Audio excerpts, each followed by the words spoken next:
I didn't know my husband had put a price on me until the men in black suits came to collect. The rain had been falling over Chicago since sunset, turning the kitchen window into a sheet of trembling glass, blurring the streetlights until they looked like dying stars. I stood barefoot on the cold tile, counting bills beneath the yellow light above the sink, trying to make numbers become mercy. Electric. Rent. Ryan's truck payment. The credit card I had never used but somehow carried my name. My fingers moved over the envelopes like they were wounds I could not close.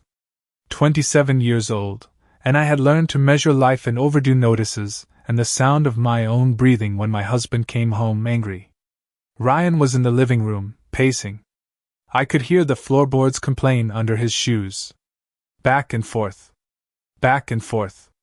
A trapped animal wearing a wedding ring.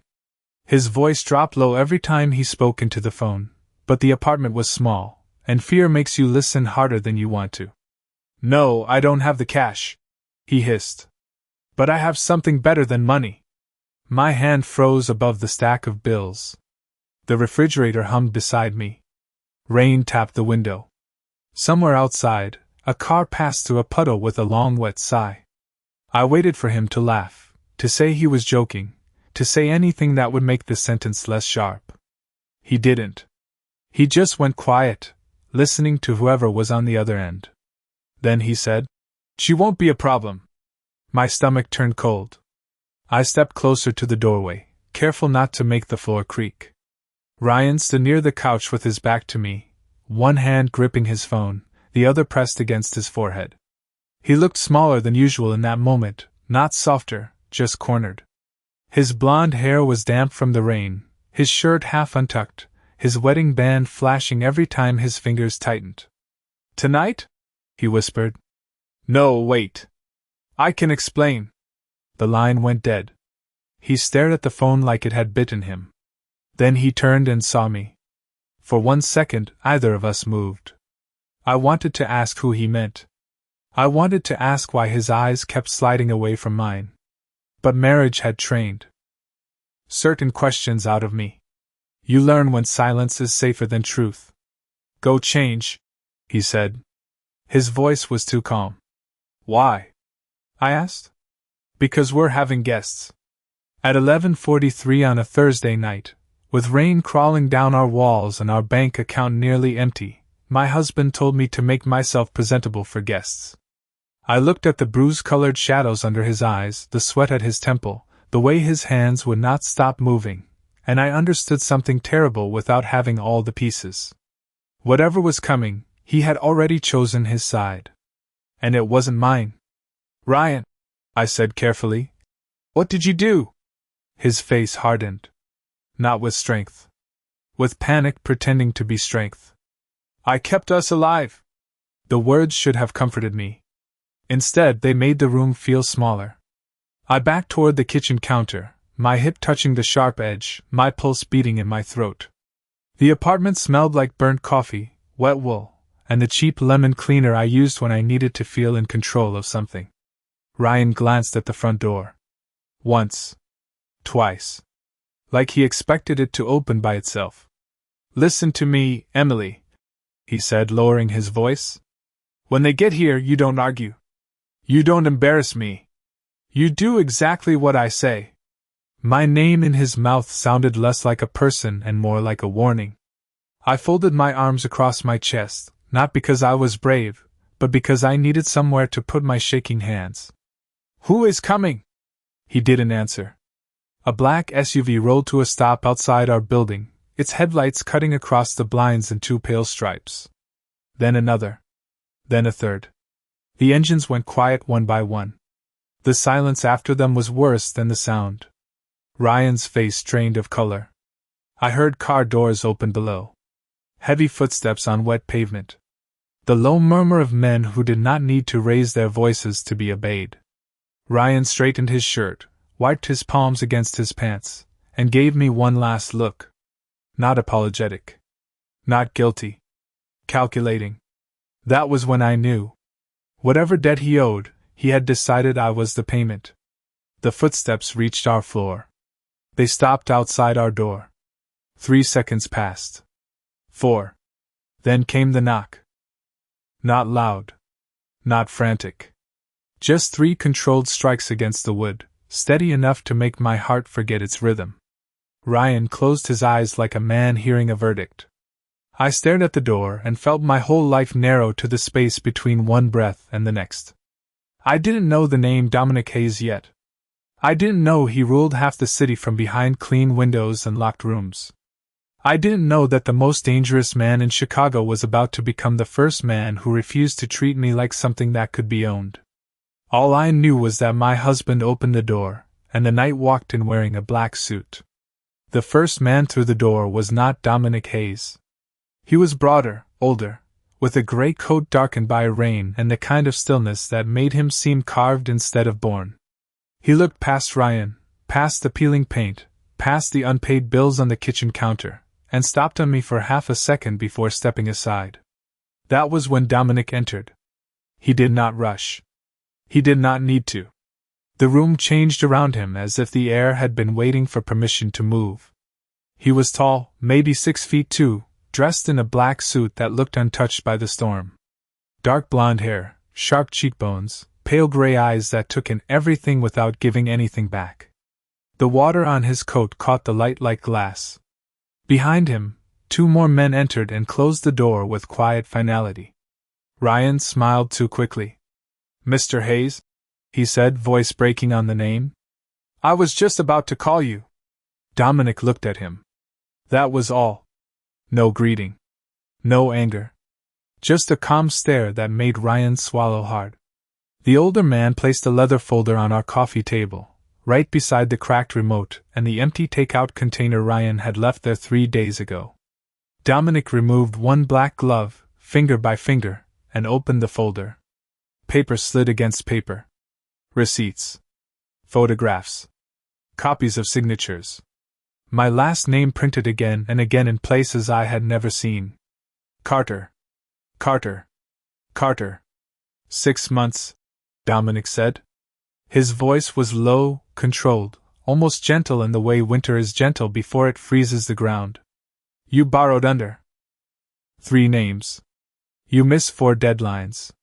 You disappeared twice. And tonight you tried to bargain with something that was never yours. Ryan's smile twitched. I can fix this. You said that in September? Dominic turned 1 page. Then again in November. Another page. Then you sent my men to an empty storage unit in Cicero and called it collateral. Ryan laughed once, breathless and ugly with fear. Come on. Business gets complicated. Dominic finally looked at me again. Not the way Ryan looked at me when he wanted me quiet. Not the way strangers looked when they saw a tired woman in thrift store jeans standing barefoot in her own kitchen at midnight. Dominic looked like he was reading a locked document and already knew where the missing page had been hidden. Emily Carter, he said. My spine went straight. Hearing my full name from him felt impossible. Do you know anything about your husband's arrangement with me? I opened my mouth, but nothing came out at first. Ryan answered for me. She does not handle business. Dominic did not take his eyes off me. I asked her. The room went so silent I could hear rain slipping through the gutter outside. My fingers curled around the edge of the counter. No, I said. My voice sounded thin, but it was mine. I do not know anything. Ryan shot me a warning look. Dominic saw it. Of course he saw it. His expression did not change, but something colder entered the room. That is what I thought. Ryan stepped forward, hands raised like he could smooth the moment flat. Look, she signs whatever I put in front of her. She does not ask questions. She is not involved. And yet her name is on 2 loans. Dominic tapped the paper once. Her social security number is attached to a shell account. Her paycheck was redirected for 9 weeks. Either your wife is a criminal mastermind, Mr. Carter, or you are worse at lying than you are at paying debt. My ears rang. 9 weeks. I remembered those weeks. Ryan telling me payroll had made mistakes. Ryan promising he would call the bank. Ryan getting angry when I tried to check for myself. I had thought I was drowning because life was expensive. I had not known someone had been. Holding my head under the numbers. Emily, Ryan said sharply. Do not look at him. Look at me. But I could not. I was staring at the folder, at the proof of a marriage I had mistaken for a home. Dominic closed it with one smooth movement. You have no money, he said to Ryan. No collateral. No credibility. So tell me why I should not end this conversation right now.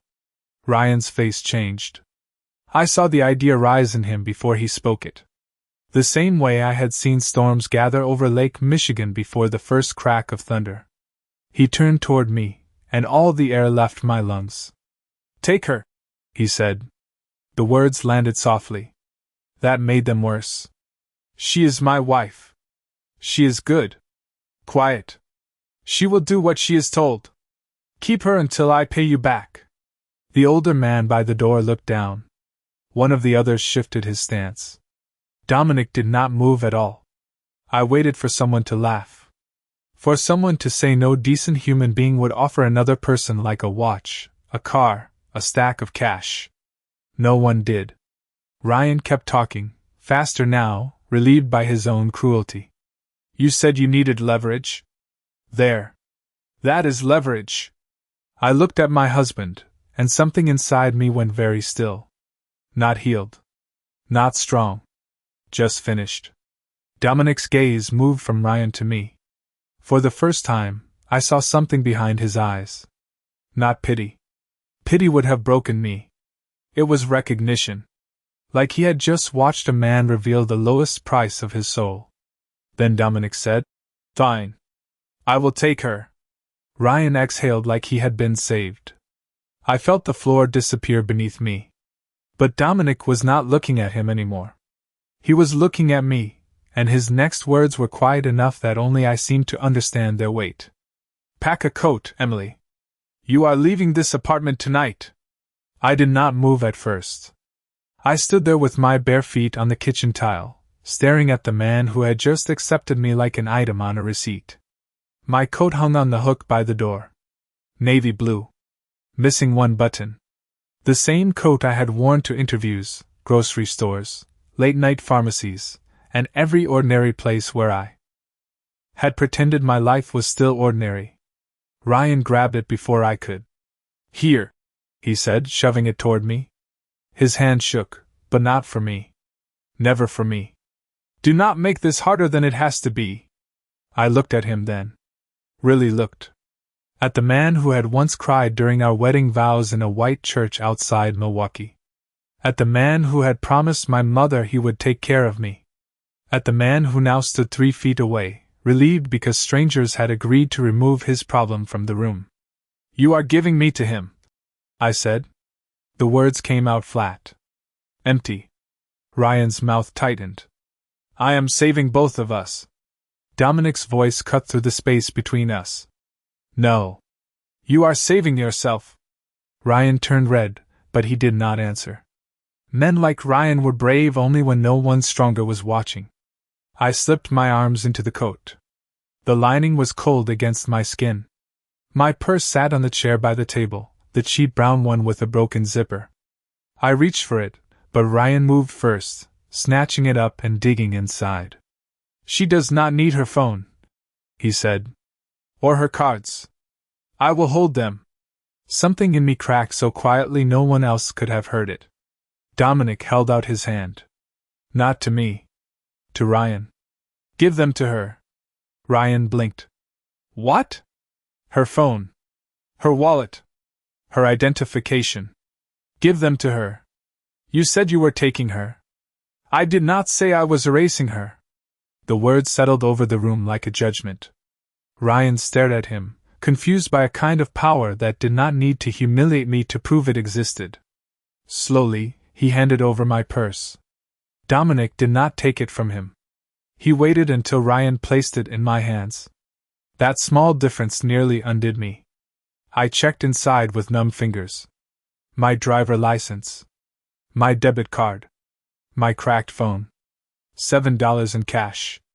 A receipt from the grocery store where I had put back coffee creamer because Ryan said we needed to save money. My whole life fit in a purse that would not zip closed. Dominic stepped aside, making space for me to pass. I should have hated him. I did hate him, or I thought. I did. He was the reason my marriage ended in front of witnesses. The reason I was leaving my apartment in the middle of a storm with men whose names I did not know. But when I walked past him, he did not touch me. He did not guide me by the elbow. He did not put a hand at my back like Ryan always did when he wanted the world to think we were fine. Dominic just opened the door and let me choose the first step. The hallway smelled like old carpet and rainwater. Mrs. Keller from 3B had cracked her door open, one pale eye watching through the chain. She shut it fast when she saw Dominic's men. I wanted to feel embarrassed. I wanted to care that a neighbor had seen me leave like this. But shame requires you to still believe the lie, and Ryan had taken that from me. Behind me, he cleared his throat. Mr. Hayes, about the balance. We can set a new date now, right? I stopped. Even after everything, even after handing me over, he was still negotiating. Dominic turned slowly. The hallway lights flickered above him, throwing sharp shadows across his face. You think this settled your debt? Ryan's smile disappeared. You said you would take her. I said I would take her out of your apartment. Dominic's voice remained calm. That made it worse. Your debt remains. Your lies remain. And now I know exactly what kind of man you are when cornered. Ryan's mouth opened, then closed. For the first time that night, he looked truly afraid. Not because of what he owed. Because he had misunderstood the transaction. So had I. Dominic looked at the older man by the stairs. Make sure Mr. Carter stays available. The man nodded once. No threats. No raised voices. Just certainty. I walked down the stairs with my pulse in my ears, each step carrying me farther from the life that had held me like a locked room. Outside, Chicago was silver with rain. The black SUV waited at the curb, engine running, warm air fogging the windows from inside. Dominic opened the rear door. I stared at the dark leather seat, the soft interior light, the impossible distance between the woman who had counted bills under a kitchen lamp and the woman being asked to climb into a Mafia boss's car. Where are you taking me? I whispered. Dominic's pale eyes met mine through the rain. Somewhere he cannot reach you tonight. I should have asked more. I should have refused. But behind me, through the open building door, Ryan called my name like he still had the right. I got into the SUV and closed the door myself. The SUV smelled like leather, rain, and a faint trace of cedar from Dominic's coat. I sat pressed against the far door with my purse clutched in both hands, watching Chicago smear past the tinted windows in streaks of gold and red. No one spoke. The driver kept his eyes on the road. The older man sat in front, speaking quietly into an earpiece. Dominic sat beside me, not close enough to touch, not far enough to forget he was there. His silence filled the space more completely than Ryan's shouting ever had. We crossed the river, past towers of glass with offices still glowing near midnight, then turned toward streets I did not recognize. My phone buzzed once in my purse. Ryan. I knew it without looking. It buzzed again. And again. My fingers tightened until the broken zipper bit into my palm. Dominic glanced at the purse. You do not have to answer. The sentence was simple, but it struck something deep. In my marriage, a ringing phone had always been a command. A message had always been a leash. I pulled the phone out slowly. Ryan's name lit the cracked screen, followed by 3 words that made my chest close. Do not embarrass me. I almost laughed. I almost cried. Instead, I turned the phone face down on my knee. Dominic looked out the window.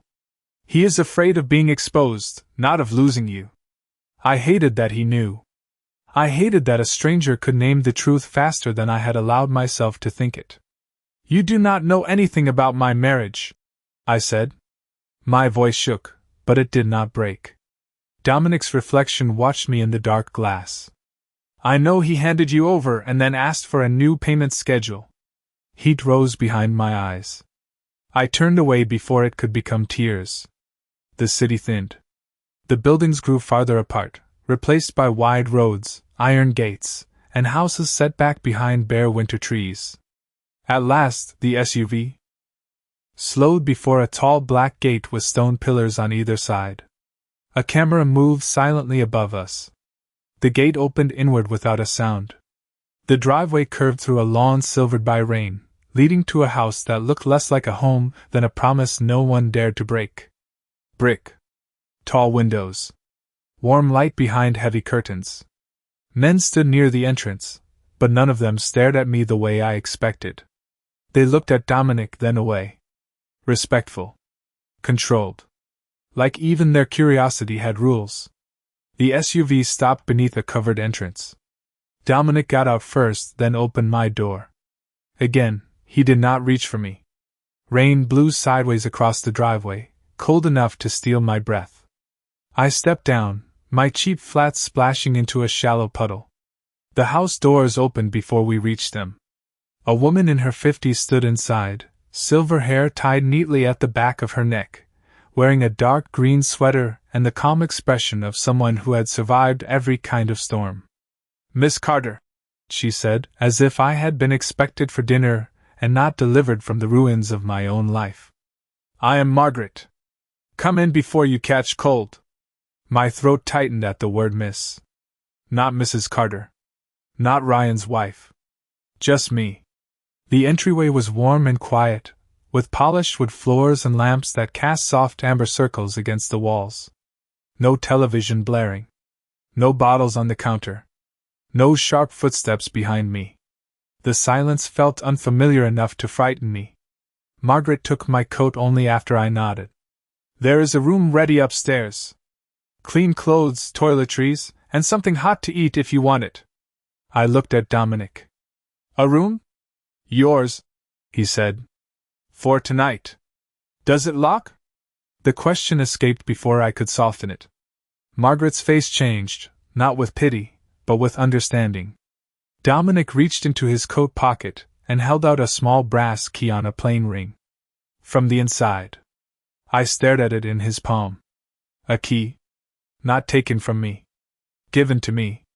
My fingers closed around it carefully, like it might disappear if I moved too fast. Margaret led me upstairs through a hallway that smelled faintly of lemon oil and old books. The bedroom was larger than my entire living room, with cream walls, a thick rug, a queen-sized bed, and a window overlooking the dark garden. On the dresser sat a folded pair of sweatpants, a soft white shirt, a toothbrush, a bottle of water, and a bowl of soup covered with a linen napkin. I waited for the catch. There was always a catch. Margaret paused at the door. "No one will come in unless you ask. Mr. Hayes's room is in the other wing. Mine is at the end of the hall if you need anything." She left me alone. I turned the lock and stood there listening. No anger. No demands. No one testing the handle. Just rain against glass and my own breathing. For the first time in years, a locked door did not feel like a cage. It felt like proof that I still had the right to close one. I slept for maybe 20 minutes before morning found me. Not real sleep. Not the deep, careless kind I used to imagine other women had in houses where no one slammed cabinets or counted every mistake. It was the kind of sleep that kept one hand around the brass key and one ear awake for footsteps. When I opened my eyes, pale winter light was slipping through the curtains, turning the room soft gray. For a moment, I forgot where I was.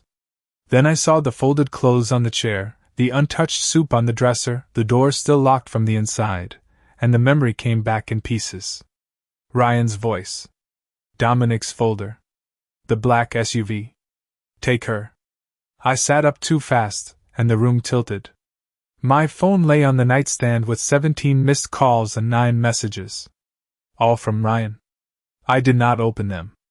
I could already hear his voice inside my head, switching shapes the way it always did. Angry. Sorry. Afraid. Commanding. Whatever mask worked best. A soft knock came at the door. I went still. Miss Carter, Margaret called gently. Breakfast is downstairs when you are ready. No rush. No rush. Those 2 words nearly broke me more than any threat could have. I washed my face in the marble bathroom, changed into the soft white shirt and gray sweatpants, and stared at myself in the mirror. Without makeup, without the work blouse I ironed every night, without Ryan waiting outside the door, I looked younger and older at the same time. Like a woman returning to a body she had abandoned for survival. Downstairs, the house was quiet except for the low murmur of voices somewhere beyond the hall. Margaret set coffee, toast, scrambled eggs, and fruit in front of me at a kitchen island bigger than my entire apartment kitchen. I ate because she watched me like food mattered. Because maybe it did. Mr. Hayes is in the library, she said after a few minutes. He asked to speak with you when you are ready. The old me would have gone immediately. The old me moved when powerful men asked. Instead, I finished my coffee first. Then I walked through the house with Margaret leading the way, my borrowed socks silent on the polished floor. The library doors were open. Dominic stood near the windows, phone in one hand, the city reflected faintly beyond the glass even though we were miles from downtown. He wore a charcoal suit now, no tie, sleeves buttoned perfectly at his wrists. The leather folder from last night rested on the desk beside him. He ended the call when he saw me. Emily. Not Mrs. Carter. Not sweetheart. Not any of the names Ryan used when he wanted to own the room. Just Emily. How much did I cost you? I asked. The question came out before fear could stop it. Margaret disappeared quietly behind me. Dominic's expression did not change, but his hand went still on the folder. Nothing. I gave a small, bitter laugh. Men like you do not take people for nothing. Men like Ryan think people can be taken. His voice was calm. I disagree. I stepped farther into the room, anger finally finding a place to stand. You said you would take me? I did. Then what am I doing here? Breathing. The word landed between us. Quiet. Impossible to argue with.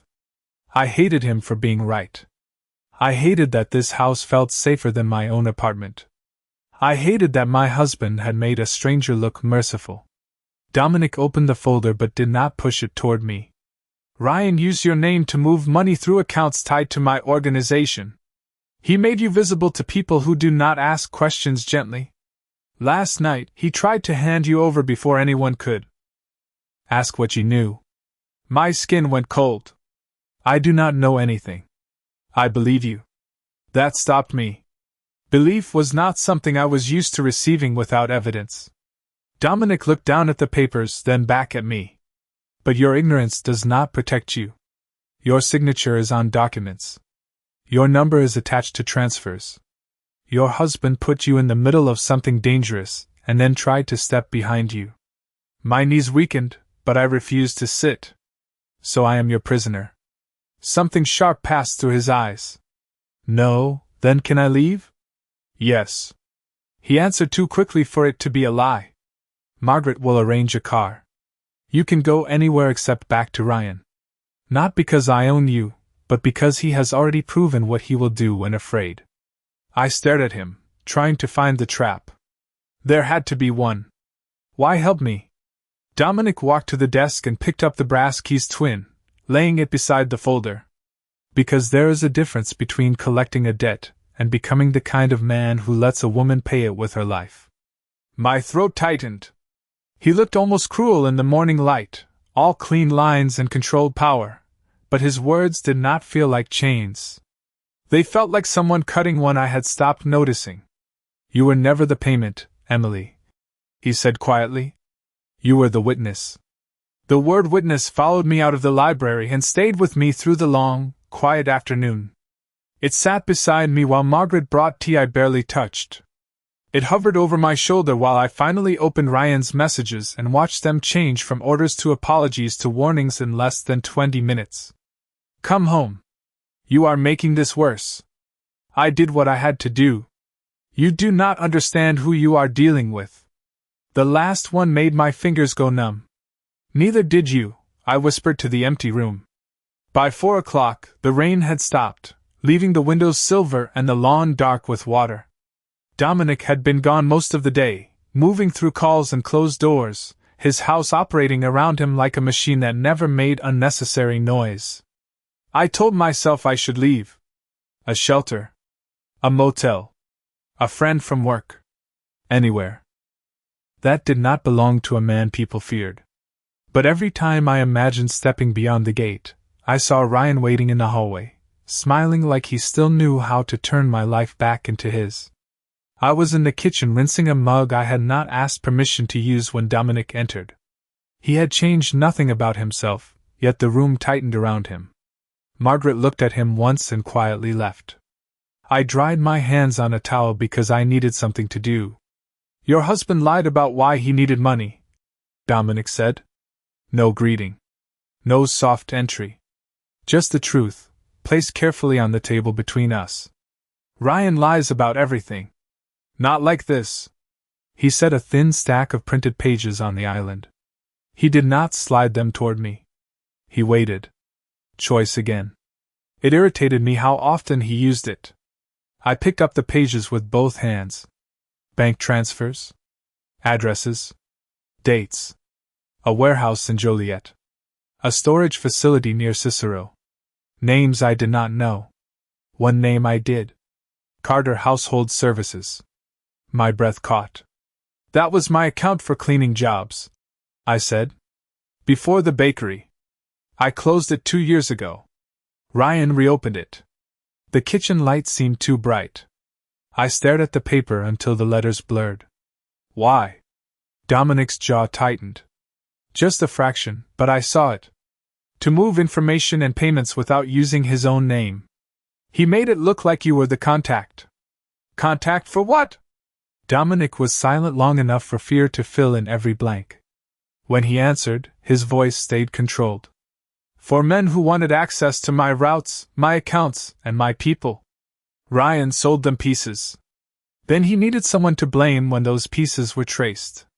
My pulse beat once hard. Me. Yes. I set the pages down because my hands had started shaking. The room tilted the way it had the night before, but this time there was no rain, no door, no Ryan standing in front of me. Just paper. Ink. Proof. He did not give me a way to pay a debt, I said slowly. Dominic's eyes held mine. No. The truth opened under me like a dark stairwell. He gave me a way so I could take the fall. And so you could not answer questions. I pressed my palm against the cold marble island. For years I had thought Ryan wanted control because he was insecure, angry, broken in all the ordinary ways people make excuses for. I had not understood that control could also be strategy. That every password he demanded, every account he managed, every form he placed in front of me with a pen and a tired smile had been building a cage with my name on it. I signed things, I whispered. I did not read them. Most people trust the person they married. That sounds like an excuse. It is not. It is an indictment of him. My eyes burned, but I refused to cry in front of Dominic Hayes. Not because he had not earned it. Because I had cried too many times in rooms where my tears were treated like inconvenience. I looked at the papers again, then at him. What happens now? Ryan thinks fear will keep you quiet. Dominic stepped closer, stopping on the other side of the island. Still distance. Always distance. He is counting on the woman he trained you to be. My fingers curled against the marble. And what woman is that? One who apologizes for surviving. The words hit harder than any accusation could have. I looked down, breathing carefully through the ache in my chest. Outside, the last light of day faded behind the trees, and my reflection appeared in the window. Pale face. Borrowed clothes. Tired eyes. But still standing. Still here. I lifted the first page again. I remember that storage facility, I said. Dominic went very still.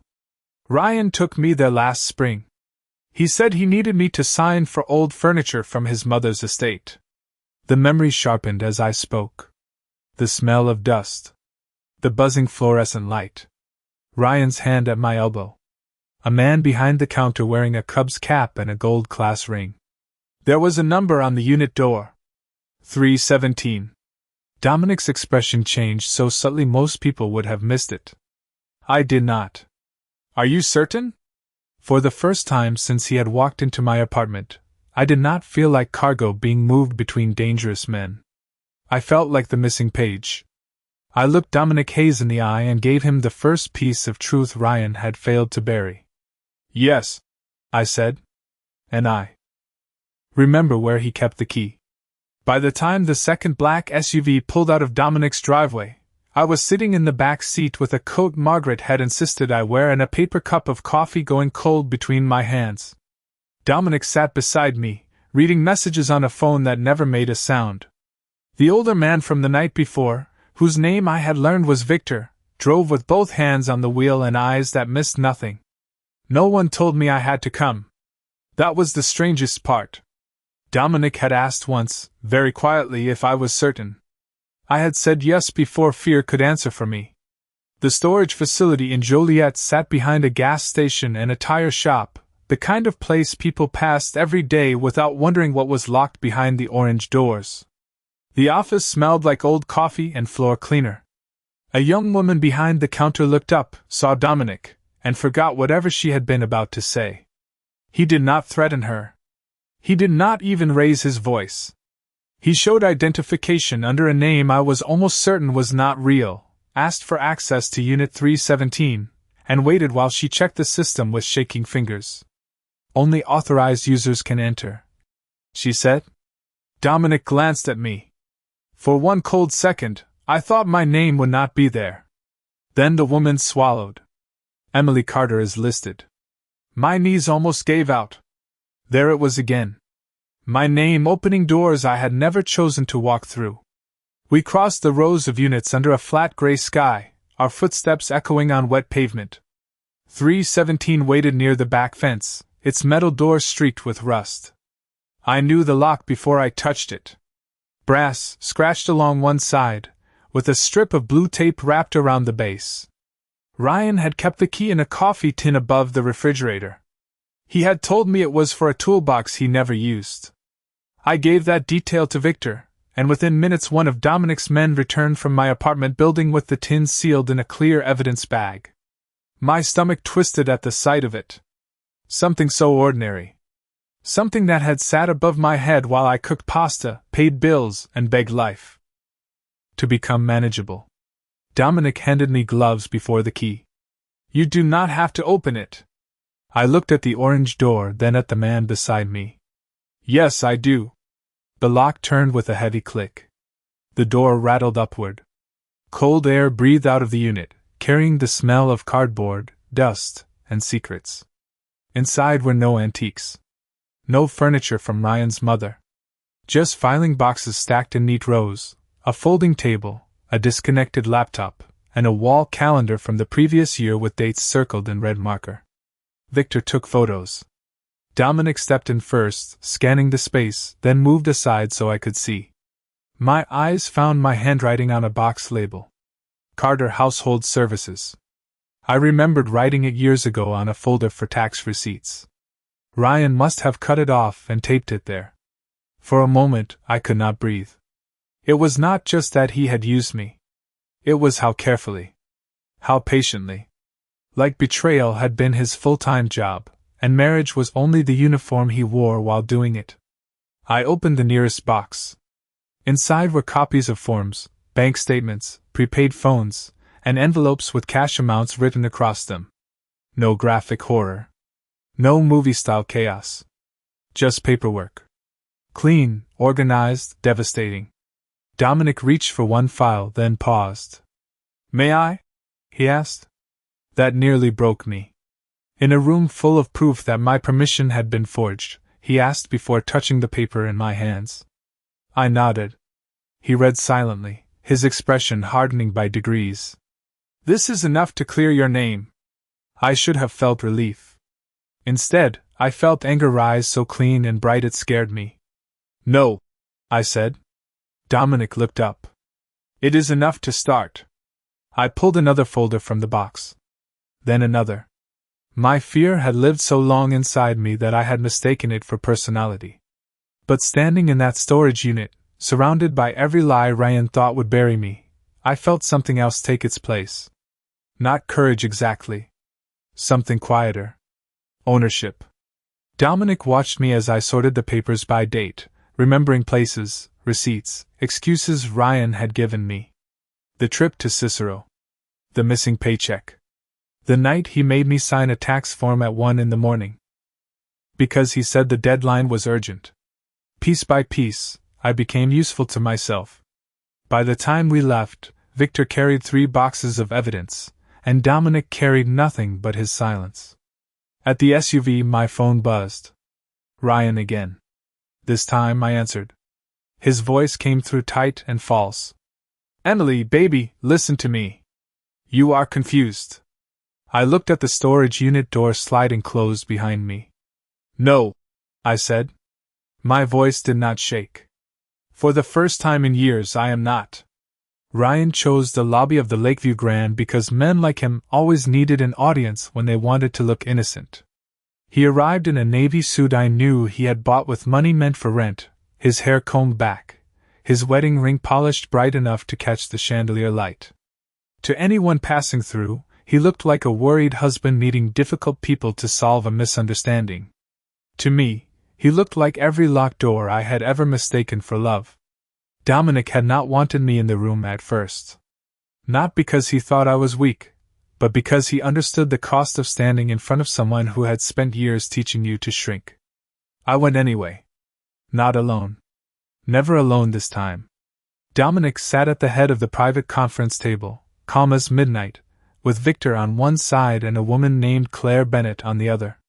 Claire was not Mafia. She was a federal financial crimes attorney with silver glasses, a leather briefcase, and the kind of voice that made lies feel poorly dressed. I sat 2 chairs away from Dominic with my hands folded around a warm cup of tea Margaret had sent with me in a travel mug.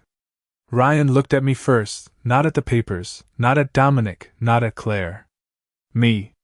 His smile appeared by habit. Emily, he said softly. Thank God. Tell them this has gone too far. My fingers tightened around the cup. The old part of me almost answered. Almost apologized for making a scene. Almost stepped back into the role he had written for me. Then Dominic placed one folder on the table. Just one. The sound was quiet, but Ryan flinched.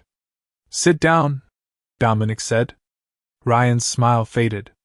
I would rather speak to my wife privately. You no longer get private access to the woman you tried to bury under your debt. The room went still. Claire opened her briefcase and arranged documents in clean, perfect stacks. Storage records. Bank transfers. Forged account forms. Payroll redirects. Photos of Unit 317. Every lie Ryan had stored away from the world now sat beneath hotel lighting, neat and undeniable. Ryan stared at them, then laughed once. This is ridiculous. Emily signed those papers. Claire looked over the top of her glasses. Some were signed on dates when Mrs. Carter was working verified shifts at Northside Bakery. Some were signed using a digital address linked to your laptop. Some were notarized by a man whose license expired 3 years ago. Ryan's face tightened. You do not understand who you are helping. Dominic leaned back slightly. Careful. One word. No threat in the shape of it. Only a boundary made of steel. Ryan turned to me then, switching masks so fast it made my stomach turn. Please. They are using you. He is using you. Come home with me and we can fix this like adults. I looked at my husband across the table and waited for my body to obey him. For my voice to disappear. For guilt to crawl up my throat and make a home there. It did not. No, I said. Ryan blinked. Such a small word. Such an unfamiliar one. No? No. My voice steadied. I am not going home with you. I am not lying for you. I am not carrying your name through another mistake you chose. The silence after that felt clean. Painful, but clean. Claire slid another document forward. This is a voluntary asset transfer agreement. Funds traced through accounts using Mrs. Carter's identity will be surrendered to a protected restitution trust. A portion will go toward clearing her financial record. The remainder will be donated to a legal aid fund for women affected by financial control. Ryan looked at Dominic like he had been slapped by the idea itself. You cannot do that. Dominic's expression did not move. You already did. You put everything in her name. For the first time, I saw the trap close without anyone touching him. Not a cage made of fear. A cage made of his own signatures. Claire placed one final document on the table. And this begins the legal separation process. Mrs. Carter's counsel will handle the rest. Ryan's eyes snapped to mine. You got a lawyer? I thought of the brass key in my pocket. The locked room that opened only from the inside. The storage unit door rising. The word witness turning into proof. Yes, I said. I did. His face changed again, searching for the version of me he could still reach. But she was not there anymore. Dominic stood, buttoning his suit jacket with slow precision. The men in the room seemed to notice even the air around him. You gave her away, he said to Ryan, voice low enough that everyone leaned in to hear it. Now you will watch what happens when someone gives her back her name. Ryan did not sign because he was sorry. He signed because every door he had built for himself had locked from the outside. And when his pen scratched across the paper, I felt no triumph. Only the strange, shaking beginning of freedom. After Ryan signed, no music swelled. No thunder rolled over Chicago.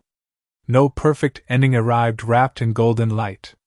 There was only the quiet scrape of his chair, the pale anger on his face, and the strange emptiness that followed when a person who had controlled your weather finally lost the sky.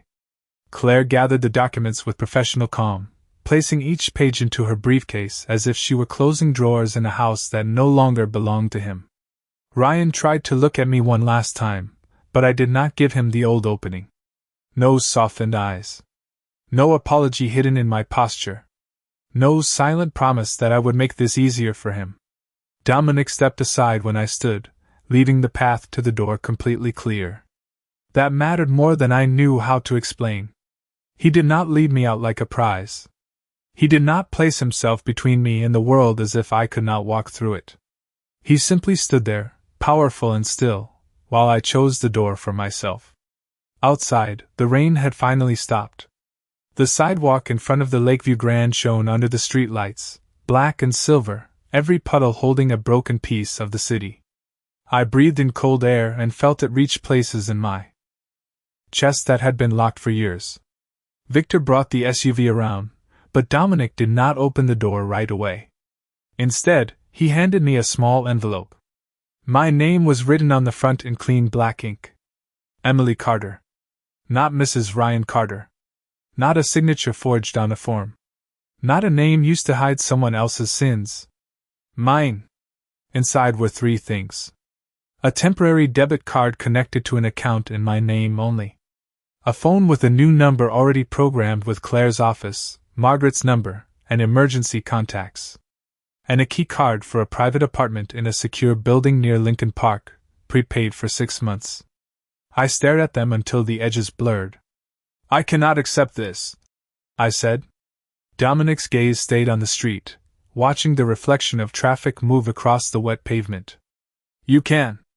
Why? The question came out smaller than I wanted. He turned then, and under the white glow of the hotel awning, he looked exactly like what the city whispered he was. Dangerous. Untouchable. A man who carried storms behind his eyes and made them obey. But his voice, when he answered, was quiet. Because someone should have chosen you before you had to beg. I looked down at the envelope, and this time I did cry. Not loudly. Not beautifully. Just enough for the woman I had been to leave my body one breath at a time. Dominic did not reach for me. He gave me the dignity of not turning my pain into something he needed to manage. You owe me nothing, he said. Not gratitude. Not loyalty. Not your future. I wiped my face with the sleeve of Margaret's coat and gave a broken little laugh. That is a strange thing to hear from a man who collects debts. A faint smile touched his mouth and vanished. I am trying to improve my reputation. For the first time, I smiled because I wanted to. The SUV door stood open, warm air spilling into the cold night. I could have gone to the apartment. I could have asked Victor to take me anywhere in the city. I could have disappeared into a life that Ryan had not touched yet. The difference was, no one was deciding for me anymore. What happens to him? I asked. Dominic knew who I meant. The law will handle. What belongs to the law? The rest of his world will learn he is not worth trusting. No details. No cruelty. Just consequence. It was enough. I looked back through the hotel windows and saw Ryan alone at the conference table, head bowed over the papers he had signed. For years I had mistaken his control for strength. Now he looked small beneath the chandelier light, surrounded by the wreckage of choices he thought someone else would pay for. I turned away before pity could confuse me. Dominic walked me to the SUV but stopped before I got in. Where do you want to go, Emily? The question was simple. Almost ordinary. But no one had asked me that in so long that it felt like learning a new language. I looked at the envelope in my hand, the wet city around me, the open door, the man waiting without reaching, and the night that had taken everything false from my life. Home. I said, then paused because for once, the word did not mean a place where I was afraid. But not the one I left. Dominic nodded once, and I climbed into the SUV by myself. As we pulled away from the curb, Chicago opened ahead of us in ribbons of light. I did not belong to Ryan anymore. I did not belong to Dominic Hayes. I did not belong to fear, debt, silence, or any story written by a man who thought my life could be traded. He ruled the city. But that night, he taught me I still ruled my own name.